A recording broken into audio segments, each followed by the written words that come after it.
You know, if you practice the following, chances are everything could change for the better for you. Hey guys, it's Bob Ferngren. And my heart, my desire, my prayer really is to help people who are getting close to 50 or in their 50s, 60s, 70s, or 80s live their best life. But why don't they? Why don't people live their best life? I don't know if any of you have been to third world countries. Like, I've been to Uganda, Libya, South Africa,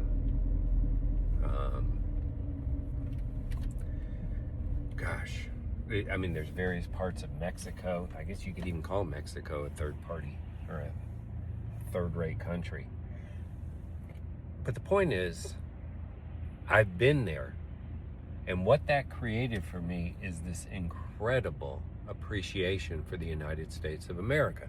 Now, I was always pro-America and in favor of America and, you know, actively involved in politics and all that stuff.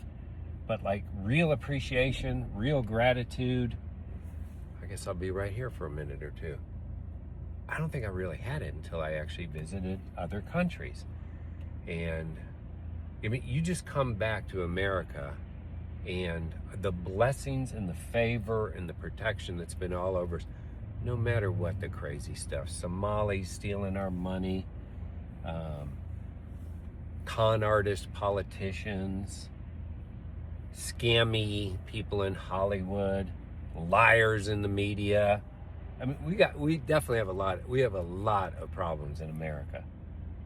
But we are so highly favored and blessed. And so what does that cause if you're like, you know, at or above average? Holy cow, a lot of traffic. What does that cause if you're at or above average intelligence? Well, it causes you to be grateful. I mean, only fools wouldn't be grateful for the blessings that are just so abundant here. And even for those who are in poverty, you know, the biggest problem we used to have in America, really, it was one of the biggest problems was our poor people, you know, were malnourished, underweight, thin. Poverty used to equate to not getting enough. What's the biggest problem now with poor people? They're grossly obese. That's how much abundance is here, right? And so that gets you thinking, right? Who's doing really, really well in the land of abundance? I think it's pretty obvious. People that are grateful. They're grateful for the opportunities. They're grateful for the freedoms. They're grateful for capitalism. You know who wants socialism and communism? Fools. They can't even look at history or even modern history. Look at what happened to Cuba. Look at what's happened in North Korea. Look at what's happened anywhere socialism or communism has been. That's fools. They're fools because they can't just look at a reality. They think it would be different here. No, man is not. Man is man. Things look different. Technology changes. We learn more. We grow. Blah, blah, blah, blah, blah, blah. But man is still man. And part of what drives the engine here is the fact that we have capitalism. In other words, there's always an opportunity to outdo something. There's always an opportunity to improve on something because there's incentives to do. There's no incentive in socialism or communism. Matter of fact, if you were to go to a communist country or a very socialist country, the vast majority of things they have in wealth, that anything that's wealthier, people that are wealthier have, were probably created here. They're using Google over in China, if they can. They're using our technology in every socialist country. Our ideas, they watch our films. Where were they created? Here in the greatest country in the world. So now let's take it back to somebody in their 50s, 60s, 70s, or 80s.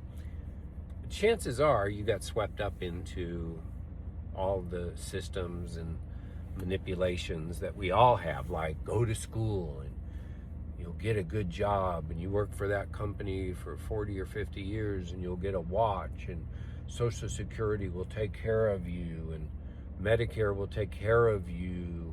You know that Medicare is kind of a reaction, meaning you're unhealthy or using your Medicare, or you have something unhealthy happen to you, and then you tap into it. Social Security, in reality, thinking about Social Security, where has that gotten anybody wealthy? These are the systems that they've given us. Stay within the system, be a good boy or girl. But the people who break out don't stay within the system. Did Elon Musk finish college? Did Steve Jobs finish college? Did Michael Dell finish college? So many successful people didn't follow the system. But if you really kind of start peeling the onion, who's healthy? I'm going to the gym right now. I just got all these green lights from, the people who monitor me medically. Just green lights, and I'm very, very, very, very grateful. I have been thanking God specifically for every organ in my body, every joint, my hips, but I'm grateful for it. This is what I'm getting to, okay? Maybe I babbled there a little bit. I'm in the middle of traffic, so let me unbabble for a minute. Let's look at your health. Let's say that you're 40 pounds overweight. Okay, so if you understand how you manifest better things in your life, you decide what you want, you focus on what you want, and then you become obsessed about it, okay? Now, you can focus on weight loss by, sticking yourself with a needle, and that kind of controls you and all that. But there's, to me, there's better ways to focus on managing your health without, further helping the pharmaceuticals profit themselves. Do I think GLP-1 is a bad thing? No, I don't think it's a bad thing. But would improving your diet improve your health? Sure. Would taking some really great supplements like omega-3s, you know how important those are for your weight loss journey? Some probiotics, some fiber things, just things that will help you. Do you know how much better it would be if you walked? And I'm only taking walking versus jabbing yourself with a needle. Again, nothing wrong with jabbing yourself in a needle. I'm not. I think it could be for probably long before I was in the nutrition business and successfully in the nutrition business. I said, when somebody comes along with the magic pill, well, now it's a magic needle, right? That's a gazillion-dollar business, and it's already a gazillion-dollar business and growing. I think it's 20% of Americans have already stuck themselves with a needle. Again, nothing wrong with that. But what if you walked? What if you improved your sleep? What if you reduced your stress? Those type of things. But more importantly, you see that, and you create that plan, and you're grateful for it. I'm so grateful. Maybe you're at 240 and 200 is an ideal weight for you. I'm so grateful. I'm grateful, Lord, that I'm doing the right things. I'm so appreciative that I'm eating better and supplementing and walking and reducing stress and getting lots of water. I'm so grateful for that I can do that I'm not just in a communist or socialist country which, limits what you can and cannot buy. I'm so grateful.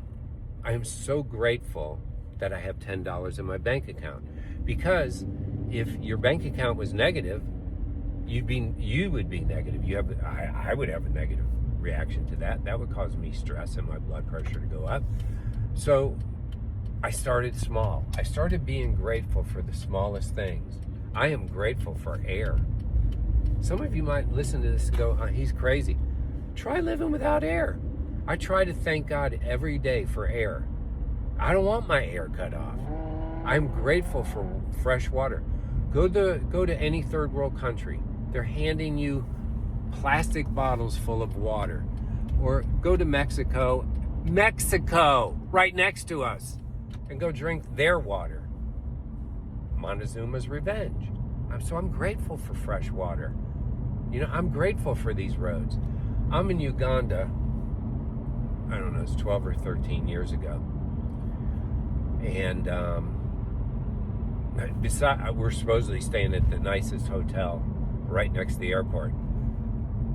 You wouldn't even park in the parking lot. But, okay, then we get up, we get picked up, and so we're driving to this village out in the jungle.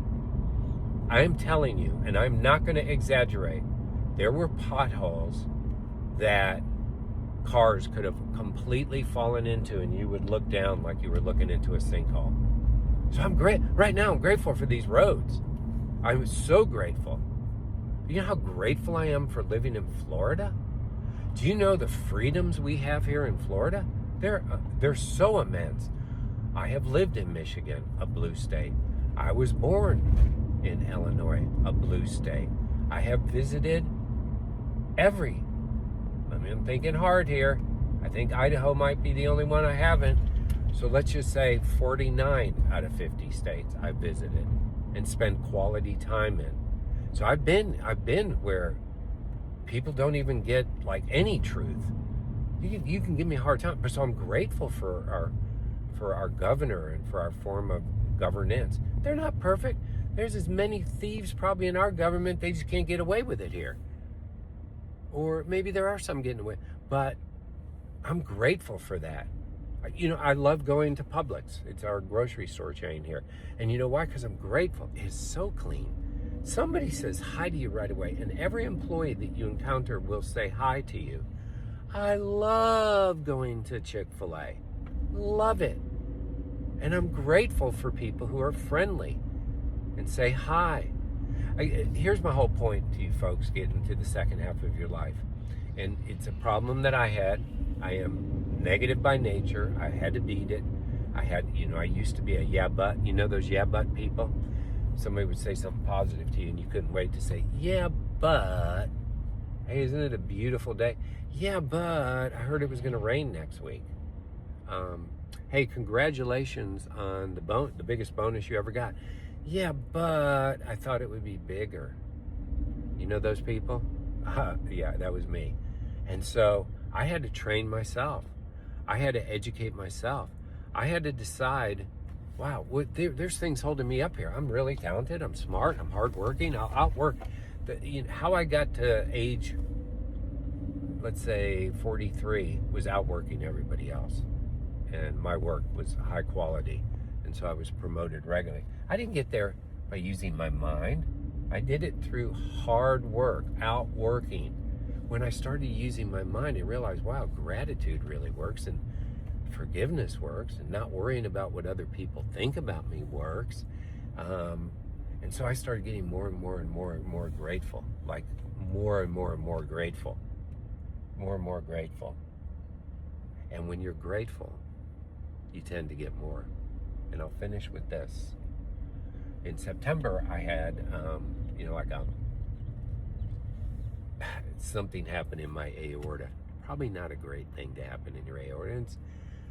It's an offspring of just having long-term high blood pressure, which I wasn't doing the best job of managing, blah, blah, blah, blah, blah, blah. So that's September, right? And the symptoms passed quickly. I wasn't in any fear of anything, and I'm not afraid of anything. I know if I'm gone, I know exactly where I'm going. I'm going to heaven because I believe in Jesus Christ. And so, but hey, at some point, you'd like to know that it's going to be okay. So I have a visit with a cardiologist yesterday, the follow-up visit 6 months later. And, but between the event and yesterday, I would say a quarter of my gratitude time was dedicated to my health. And I was very specific. And I thanked God for my arteries and my veins and my heart. And I mean, I'm just so grateful every single day. And I'm going to stay that way, by the way. So I start getting, I go and see you have to see a kidney doctor for blood pressure. And so she orders some blood work be done. It's like perfect. I'm not bragging. God gets all the glory. It's all green, all green. if you get a Quest report, if you're out of green, then you're out of whack somehow. And like they test for a ridiculous amount of things I can't even pronounce. All green. And then I get my annual checkup. It's all green. I mean, like, good news. And they're getting more blood work done because I hadn't fasted. It's like perfect. And again, I'm not bragging. God gets all the glory. But here's what I'm telling you, folks. Instead of focusing on, oh, I had this issue. Oh, it could have killed me. Oh, I'm so fortunate to be alive. No. I just started thanking God. I was so grateful for another day. I was so grateful that, for my blood, and I was grateful for my blood pressure. And I named every organ. I've already said this. In everything, my bone marrow, I would thank God for it. And so now, yesterday, I get the green light. Yeah, looks like everything's healed, and it's unlikely it will ever occur again. I am so grateful, guys. I'm telling you, gratitude will change everything. Hey, God bless. Have a great day.